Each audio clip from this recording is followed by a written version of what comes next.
Welcome back, you Washington Football Maniacs. Today, I'm your host, Brandon Scott.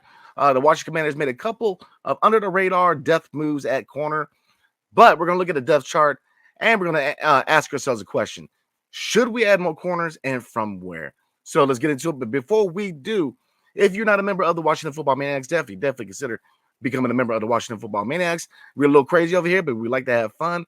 We have a lot of good content coming your way with free agency wrapping up, and the NFL draft is on its way. So, new era in Washington Commanders history. Obviously, new owner, new GM, new coaching staff, new attitude. So, definitely consider becoming a member of the Washington Football Maniacs. So, a couple of signings within the last couple of days for the Washington Commanders. First, he added cornerback Noah Igbino Jean. I'm sorry, I butchered his name, but I'm gonna try it again. Noah Igbino Jean. uh, Now looking at him, and this is per the Athletic. He was a 30th overall selection in the 2020 NFL Draft by the Miami Dolphins last season, playing with the Dallas Cowboys. He joins defensive lineman Dorrance Armstrong, center Tyler Biadasz, and defensive end Dante Fowler as free agents who followed Dan Quinn to the Washington Commanders. So obviously this is a death move. He's not a guy who's really going to challenge to start.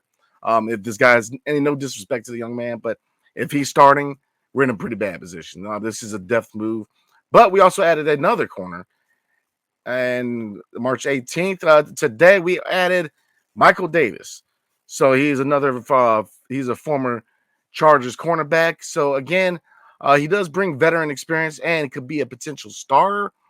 But I definitely believe that he is a depth move because I'm going to go ahead and answer the question that we asked at the beginning of the episode. Should we add the cornerback? And yes, we should. We should definitely add at least a couple of corners, one in the draft and one in free agency. So, again, two under the radar signings, Michael Davis and Noah Igbinogen. So, definitely welcome them to the fold in DC. But looking at the depth chart real quick, everybody. Right now, Benjamin St. Juste and Emmanuel Forbes are slated to be our starting corners. Backing up Emmanuel Forbes will be Michael Davis, and backing up Benjamin St. Juste is either Christian Holmes or Noah Igbinogen. So we need some depth. In my opinion, we need a lockdown corner. We need a number one corner. Now, would I still start Forbes? There's two things I would do with Forbes, everybody. Number one, if you intent on, because he is a first round pick, making him a starter, okay, fair enough. You need to go out and you need to get a legit number one. So, and in saying that, there was there was rumors that former Washington Redskins / Washington Commanders cornerback Darrell Green wanted to come in and kind of work with Manuel Force. Excuse me. I would definitely recommend that because again, Darrell Green is a legend here in DC, man. I mean, probably one of the best, if not the best, cornerback we've had play in the Burgundy Gold. So I definitely would recommend him coming in and working with him because I think he can learn a lot from Darrell Green. But I mean, looking at the depth chart, we need a couple of corners. So I'm looking at one free agent target and 3 to 4 targets in the NFL draft, which is coming up. So let's get into it. Let's get into the free agent option. Obviously, currently, as you stand, excuse me, man. I'm beating the. I'm at the tail end of of an illness, so definitely work with me today. But the name I'm bringing up is Stephon Gilmore. Obviously, former Dallas Cowboy. He is familiar with Dan Quinn and his system. He's a guy that, yes, I get it. At his age, you're not really going to be signing the guy long term. You're not signing the guy to be at the stage in his career. Is not a long term option. Is pretty much what I'm saying. He's a 1-year option, but he's a guy who can hold down the number one spot, and you can still go in the draft because look, like I said, I got 3 or 4 prospects that could come in and be really good cover guys for this team long term. So Stephon Gilmore would be the guy that I would consider 1-year prove it deal. Hold down the number one spot, try to develop Emmanuel Forbes further, and kind of see what you have in Benjamin St. Juste because in my opinion, I think he's a slot corner. I don't think he's a guy that you can put out there at number 2 or even daggone sure not number 1 and say cover the best receiver. Benjamin St. Juste, in my opinion, has ways to go to prove himself still. A couple of red flags to me is inconsistent play on the field, and the whole celebrating after making a tackle. I mean, there's signs of immaturity with him. I'm not gonna get into him and Jamin Davis's issues off the field, but obviously, there's red flags with Benjamin St. Juice. Now, coming out of the draft, coming out of Minnesota, I did like his size, and I thought that with his size, he could be a decent corner, and he still can't. I mean, the jury is still out on Benjamin St. Juice, but I think right now he is best served as a slot corner. Now, so Stephon Gilmore is definitely an option in my opinion. Again, he'll be another former Cowboy coming over to play in the burgundy and gold. So we've had our fair share, like we just said. So he would come in 1 year, prove a deal, and hold down the number one spot. But indeed, because the general manager, Adam Peters, has said that he wants to build through the draft and supplement through free agency. And we all know he has been a rock star in free agency this year. So looking at the draft, now they are looking at the fact that we're probably going to draft quarterback at number 2, and left tackle is probably going to be the next emphasis. I'm looking at around our draft position in the second round and maybe the third round, so that we kind of takes us out of Cooper DeJean or Terrion Arnold out of Alabama. But there are 4 guys that I think if you look at their size, they could definitely come in and eventually develop into number 1 or number 2 corners in DC, in my opinion. So I'm gonna start with Kool-Aid McKinstry. Kool-Aid McKinstry brings a compelling mix to the table, and there's no doubting his ceiling at the next level. The kid shows up to play. I mean, if you look at the size, 6 foot, 199 pounds, so he has a little weight to him. Coming out of Alabama, obviously Alabama is one of those schools, man, that they develop guys to be pro ready. So he would definitely be a guy that I would definitely consider in the second round. Another guy I'm looking at is Enos Rakestraw Jr. Now, Enos Rakestraw Jr. has solidified himself as a premier man coverage cornerback out of Missouri, showcasing elite press skills and a natural ability to get in turnovers. So that again, I believe he can come in, develop, and definitely provide some depth for the cornerback position for the Washington Commanders, man. Because again, we don't know what we have currently. Because right now, Benjamin St. Juice is slated to be a starter, and Emmanuel Forbes needs work, and Benjamin St. Juice needs consistency. So, 2 more cornerbacks I'm looking at through the draft. Number 3, Kamari Lassiter. He is 6 foot, 186 pounds.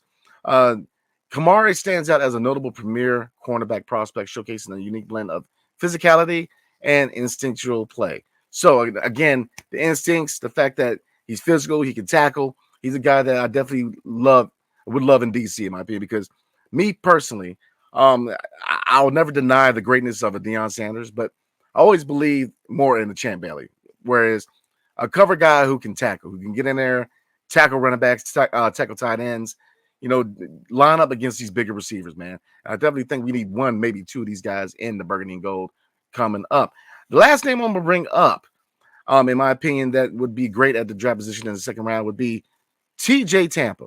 TJ Tampa's size and press coverage skills stand out, offering the physicality to jam receivers at the line and disrupt routes early. I mean, looking at his size, 6'1", 189 pounds. So I'm looking at guys around 6 foot, 6'1", maybe 5'11" in the case of Enos Rakestraw. But we need a little bit of weight, because if you look at Emmanuel Forbes right now, the biggest issue with him is not having that weight, not having that muscle to bring down these running backs, these tight ends, and these receivers.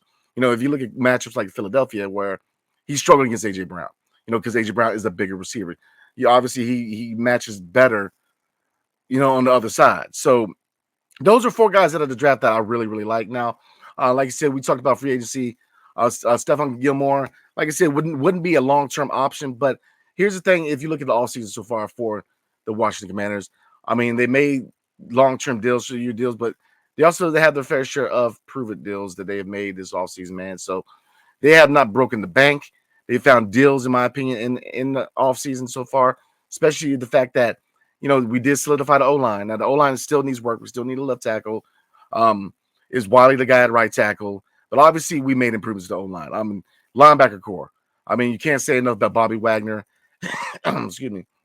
And Luvu, man. I mean, and definitely if you add that to the fact that they have a new game plan in place for Jamin Davis to attack the quarterback more and not being covered so much, I have a lot of, I'm very excited about this linebacker group, to be totally honest with you guys.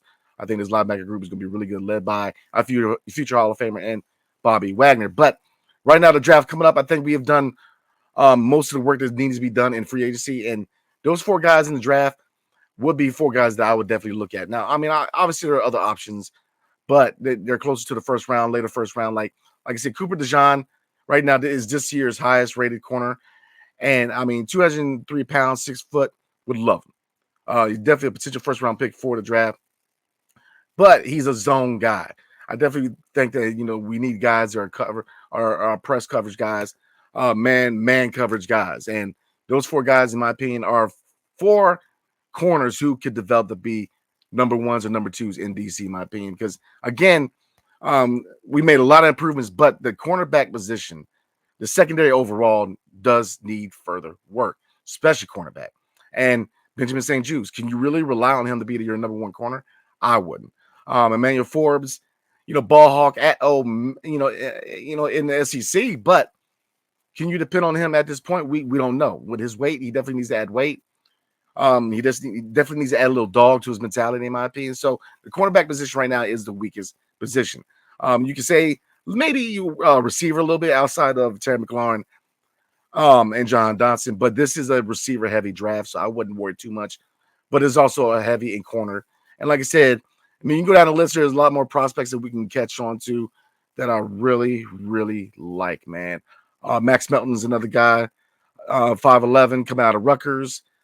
So there's a lot of guys that I definitely think that we need to grab a couple of corners in the draft. So again, everybody, to kind of reiterate today, we're going to definitely welcome Michael Davis and Noah Igbinogen. I'm sorry if I really butchered the name. My apologies, but we definitely added a couple of intriguing options at corner, but the cornerback position is far from being done. So again, draft coming up. Very excited. We're going to have a lot of draft prospect video, especially for the corner position, the wide receiver position. We're going to be looking at quarterback leading to the draft. So me and Greg are going to put a lot of good content for the draft these next couple of weeks. So definitely look out for that. So till the next time, definitely appreciate you guys, man. So again, we added a couple of corners, but the quarterback position needs some work. So again, I will definitely appreciate you guys as always, man. Again, I definitely recommend you guys becoming members of the Washington Football Maniacs. Like, subscribe, comment below. Let me know what do you think we should do at the cornerback? Should we go into free agency and go get Stephon Gilmore, or should we go through the draft, which has a lot of compelling prospects in it at the corner position? So definitely let us know below. And again, definitely appreciate you guys, man. Monday, man, starting out the new week. So let's start it out right. Let's talk about some Commanders football. So again, I appreciate you guys, and hail to the Commanders, and peace. See you guys next time.